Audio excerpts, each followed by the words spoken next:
Hello friends, welcome to Pravi expression. இன்னைக்கு நம்ம என்ன பார்க்க போறோம்னா பாம்பே சட்னிங்க. சூப்பரா இருக்கும், அல்டிமேட்டா இருக்கும், டிஃப்ரெண்டா இருக்கும். கண்டிப்பா இதை ட்ரை பண்ணி பாருங்க. இது வந்து பாம்பேல ரொம்ப ஸ்பெஷலுங்க. எல்லாருமே செய்வாங்க. இது மோஸ்ட்லி லைக் கார சட்னி மாதிரியே தான் இருக்கும். பட் நம்ம இதுல பொட்டுக்கடலை எல்லாம் போடுறோம்ல, லைக் கடலை மாவு போட்டதுக்கு பதில் நம்ம இதுல பொட்டுக்கடலை போடுறோம். கடலை மாவு போட்டா இது வந்து ஆத்தென்டிக் வந்து பாம்பே ஸ்டைல். பட் இது கொஞ்சம் நமக்கு ஏத்தாப்புல ஆல்டர் பண்ண பாம்பே ஸ்டைல்ல சட்னிங்க. இதுக்கு என்னென்ன தேவைன்னா, தக்காளி, வெங்காயம் ஈக்குவல் ரேஷியோ, புதினா, கொத்தமல்லி அதுவுமே ஈக்குவல் ரேஷியோ. ஆனா கொஞ்சம் கொஞ்சம் எடுத்துக்கோங்க. ஏன்னா ரொம்ப ஃப்ளேவர் குடுத்துரும். அதுக்கப்புறம் பொட்டுக்கடலை வந்து ஒரு 3 டேபிள் ஸ்பூன், வேற தேங்காய் வந்து ஒரு 3 இல்ல 2 பத்தை. அதுக்கப்புறம் கருவேப்பிலை, பச்சை மிளகா. இந்த பச்சை மிளகா காரமே இருக்காதுங்க. அதனால நான் நிறைய பச்சை மிளகா போட்டிருக்கேன். உங்களுக்கு எவ்வளோ தேவையோ நீங்க அவ்வளோ போட்டுக்கலாம். வேற இஞ்சி பூண்டு கொஞ்சம் கொஞ்சம், நிறைய வேணாம். ஒரு 4, 5 பல் பூண்டுனா ஒரே ஒரு துண்டு பிக் சைஸ் இஞ்சி தோலெல்லாம் உரிச்சு வச்சுக்கோங்க. இப்போ ஒரு கடாயில என்ன பண்றோம்னா ஆயில் ஆட் பண்ணிக்கிறோங்க. ஆயில் நல்லா சூடாகணும். சூடான சூடானாதான் வந்து இந்த ரெசிபி வந்து கடகடன்னு பண்ணி முடிச்சிடலாம்.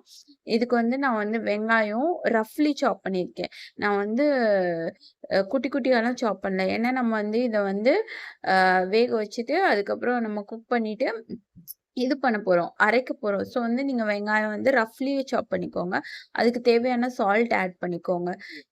அதுக்கப்புறம் நான் என்ன ஆட் பண்றேன்னா, இஞ்சி தாங்க. இஞ்சி வந்து எப்படின்னா, ஒரு முழுசா வந்து தோல் உரிச்சு வச்சிருந்தேன்ல, அத வந்து குட்டி குட்டியா சாப் பண்ணிக்கிறேன். ஏன்னா அப்பதான் வந்து ஆயில்ல சீக்கிரமா ஃப்ரை ஆகும்.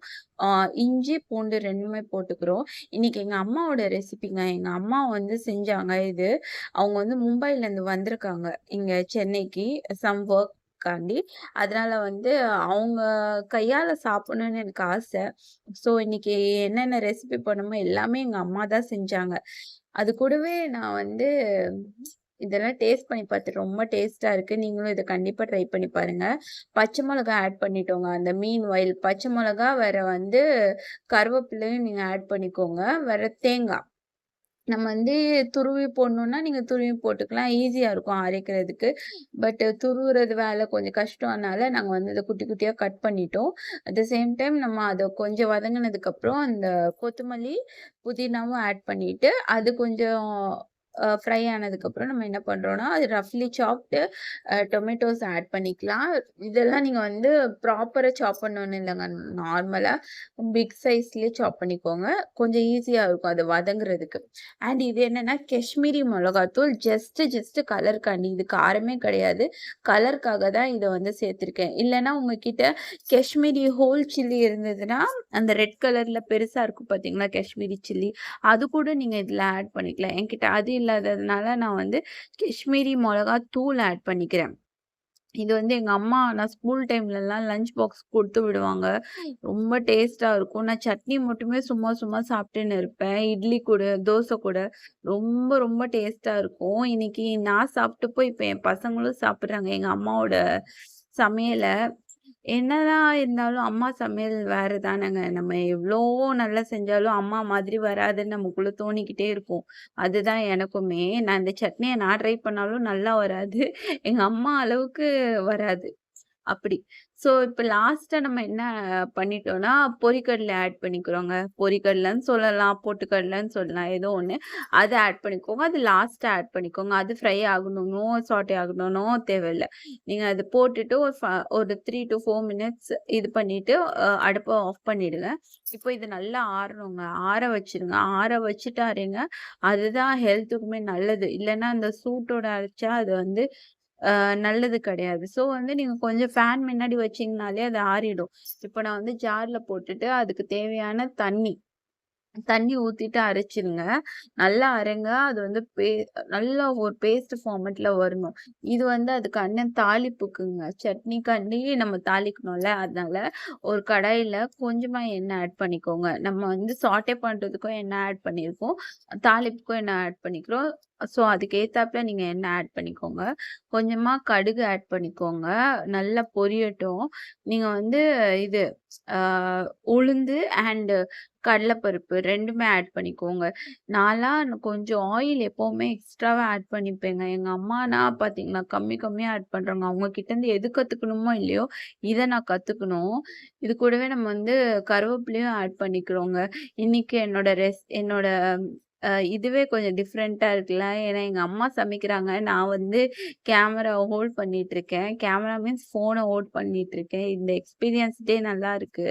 எப்பவுமே நானே சமைச்சு, நானே ஹோல்ட் பண்ணி, அது கொஞ்சம் வேற மாரி இருந்துச்சு. இன்னைக்கு வந்து எங்க அம்மா சமைக்கிறாங்க. நான் வந்து ஃபோன ஹோல்ட் பண்ணிட்டு இருக்கேன். நல்லாருக்கு. அதுக்கப்புறம் நீங்க அந்த பேச்சு வாக்குலயே நான் ரெசிபிய மறந்துற போறேன். இந்த டைம்ல நீங்க வந்து என்ன பண்றீங்கன்னா, அந்த சட்னிய ஆட் பண்ணிக்கோங்க. இது கொஞ்சம் கெட்டியா இருக்கு. அதனால நான் வந்து தண்ணி ஊத்திக்கிறேன். உங்களுக்கு கெட்டியா தான் வேணும்னா, நீங்க கெட்டியா கூட வச்சுக்கலாம். ஒண்ணும் பிரச்சனை இல்ல. இது வந்து கொஞ்சம் தண்ணியா இருந்தா ரொம்ப டேஸ்ட்டா இருக்கும். அதுக்கு அந்த சட்னி கூடயே தண்ணிய ஆட் பண்ணிட்டு, அது வந்து இது பாயில்லாம் ஆக வேணாங்க. ஏன்னா நம்ம நல்லா சாட்டே பண்ணிட்டு தானே சட்னி அரைச்சிருக்கோம். அத நல்லா வதங்கிடுச்சு. அதனால நீங்க இத பாயில் பண்ணணும்னு அவசியம் இல்ல. ரசம் எப்படி பாயில் பண்றதுக்கு முன்னாடியே இதாகணும், ஆஃப் பண்ணிடணும். அதனால இதுவுமே அந்த மாதிரி தான். நீங்க பாயில் பண்றதுக்கு முன்னாடி ஆஃப் பண்ணிடணும். நம்ம சால்ட் செக் பண்ணிட்டு முடிச்சிடுவோங்க. சட்னி ஓவர். இப்போ இதுக்கு மெயினா என்ன பண்ணுவோம், தோசை சுட போறோம். அதுவும் நாங்க சுட போறது மசாலா தோசைங்க. என் பசங்களுக்கு ரொம்ப பிடிக்கும். ரொம்ப ரொம்ப பிடிக்கும். மசாலாலாம் ரெடி பண்ணிட்டோம் நாங்க காலையிலேயே. இது வந்து பார்த்தீங்களா, ரவுண்டா தோசை வந்திருக்கு. எனக்கு எப்பவுமே தோசை சுட்டா ரவுண்டா தான் வரும். அதாவது பூரி. இந்த பூரி வந்து புஸ்ஸுன்னு தான் வரும்ன்னு சொல்லுவாங்களே, அது மாரி நான் தோசை சுட்டா ரவுண்டா தான் வரும். அது கூட நான் வந்து இதோ நம்ம மசாலா பண்ணியிருக்கோம் பார்த்தீங்களா? அந்த மசாலாவ ஆட் பண்ணிக்கலாம். இது வந்து நான் ஒன் சைடு ஸ்ப்ரெட் பண்ணி அப்படியே அல்ல இல்லங்க. நான் ஃபுல்லாவே ஸ்ப்ரெட் பண்ணிருவேன்.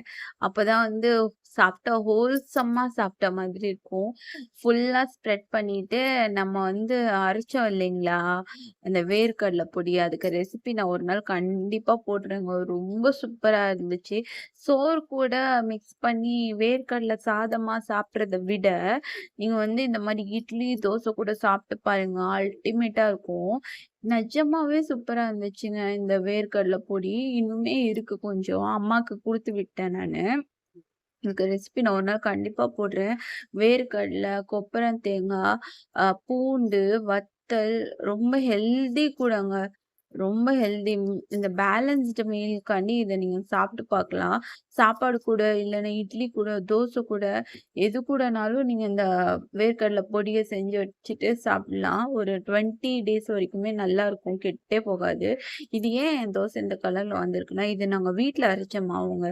நீங்க கடையில அரைச்ச மாவ நீங்க யூஸ் பண்ணி பாருங்களேன். இந்த கலரே வராது. பட் வீட்ல அரைச்சா மட்டும் தான் அந்த தோசை இந்த கலர்ல வரும். அது கருகல. பட் தோசை கலரே நேச்சுரலா அப்படி இருக்கு. மசால் தோசை பார்த்தீங்களா?